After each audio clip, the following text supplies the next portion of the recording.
Bonjour, c'est Amandine du blog Life Path to Happiness. Aujourd'hui, je vous propose de bousculer votre quotidien en 4 semaines. Cette vidéo s'adresse particulièrement à vous si vous vous laissez porter par la vie qui ressemble étrangement au rythme métro, boulot, enfant, dodo. Si vous ressentez un sentiment de lassitude générale, vous êtes comme englué dans la routine. En fait, votre vie manque terriblement de fun. Alors, regardez ce qui va suivre. Alors, ça sert à quoi de bousculer son quotidien? Vous allez voir, ça a des effets surprenants. Déjà, élargir ses horizons, c'est élargir ses opportunités, que ce soit en termes de vie sociale, en termes de travail, donc faire plus de rencontres et avoir plus d'occasions de réussir dans la vie. Deuxièmement, vous allez vivre des expériences enrichissantes. Vous aurez plus de choses à raconter, vous aurez une meilleure confiance en vous, vous sentirez mieux dans votre peau, mieux dans votre vie. Finalement, c'est que du bonus. Ne vous inquiétez pas, on va commencer en douceur et y aller crescendo pour qu'au bout des 4 semaines, vous ayez retrouvé cette petite étincelle au fond de vous. Première semaine, direction le bureau de tabac ou le relais de presse le plus proche, je vous propose d'acheter un magazine. Oui, un magazine, parce que ça va ouvrir vos horizons. Alors, plusieurs possibilités. La première, il y a un sujet qui vous intéresse énormément et vous ne connaissez pas toute la presse qui s'y rapporte. Je vous propose d'acheter un nouveau magazine pour le découvrir. Deuxième possibilité, qui va ouvrir encore plus vos horizons, il y a un domaine qui vous attire, mais que vous n'avez pas encore exploré. Je vous propose d'acheter un magazine sur ce sujet-là.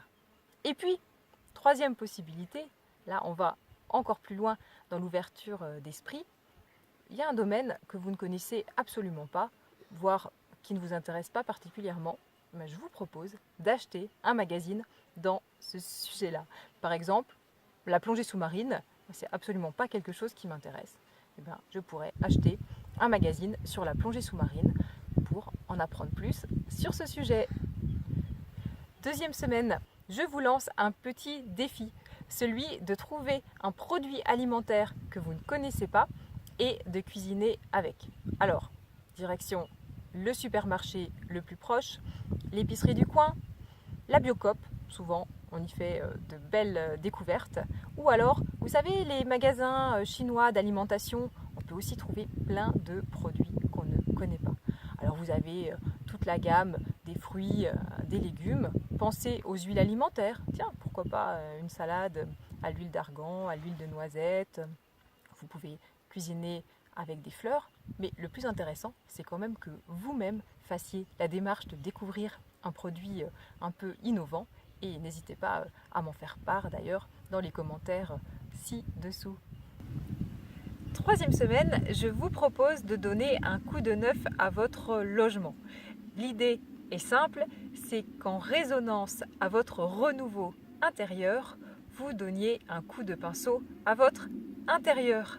Alors, je vous parle de coup de pinceau, oui bien sûr, vous pouvez utiliser la peinture, par exemple peindre un pan de mur d'une couleur différente, un petit peu flashy, peindre les plinthes, peindre les portes.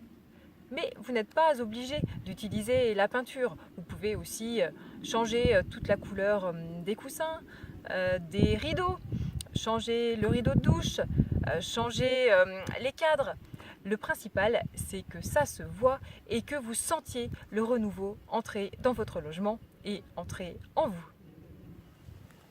Pour cette 4e et dernière semaine de l'aventure, je vous invite à une action un petit peu plus engageante. Participez à une opération collective en faveur d'une bonne cause. Selon vos affinités, tournez-vous vers des associations telles que le Téléthon, la Ligue contre le cancer, les Restos du Cœur ou, si vous êtes sensible à la cause animale, la SPA. Et il y a tout un panel d'associations locales que vous pourriez également solliciter. Alors, vous pourriez participer à une marche, donc en faveur d'une bonne cause, participer à une course, tenir un stand, faire des gâteaux.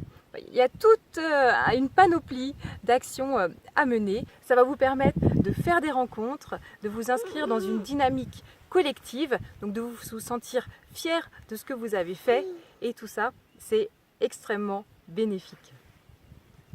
Vous voilà à la fin de votre programme de 4 semaines pour bousculer votre quotidien pour le meilleur.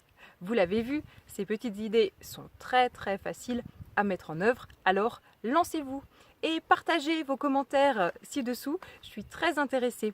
Racontez-moi ce que vous avez fait, comment vous avez vécu ces mini-expériences et ce qu'elles vous ont apporté. Je vous dis à très bientôt, excellente journée!